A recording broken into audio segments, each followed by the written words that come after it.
Бәріңе сәлем. Қазір мен code.org платформасындағы тренингті қалай өту керек екенін түсіндіремін. Ең алдымен, тренингті ұйымдастырушылар курсқа арналған сілтемемен бөлісуі керек. Сілтеме бойынша өткеннен кейін, бірінші бетте аты жөніңізді және құпия сөзіңізді таңдаңыз. Ұйымдастырушылар бұл ақпаратты алдын ала хабардар етеді. Әрі қарай, жасыңызды көрсетіңіз. Енді сіз курстың мазмұнын көре аласыз. Сондай-ақ, мұнда әрбір бөлімге байланысты жеке сабақтар көрсетіледі. Курсты бірінші сабақтан бастауға болады.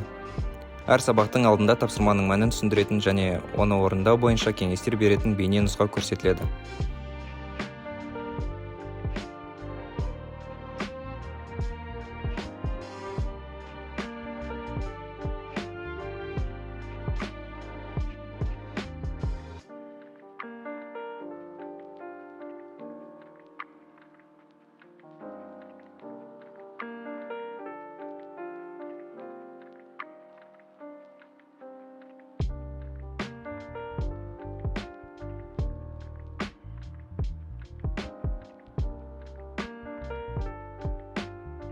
Әрбір сабақта алға жылжу және солға немесе оңға бұрылу сияқты қарапайым пәрмендер арқылы орындауға болатын тапсырмалар бар.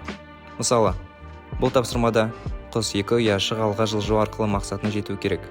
Сондықтан біз алға жылжу блогын 2 рет қолданамыз.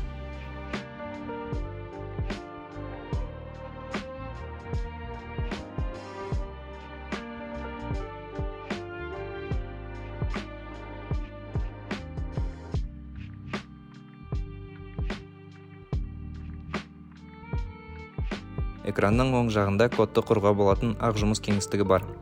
Сол жақта сіз тінтуірдің көмегімен жұмыс өрісіне апаруға болатын барлық жұмыс командаларын көре аласыз. Сол жақта біздің кодты іске қосатын орындау түймесі бар.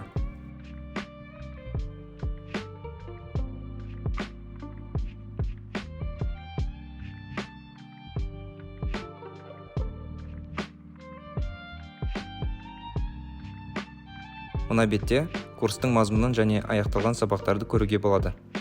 Осылайша сіз өзіңіздің жетістіктеріңізді бақылай аласыз.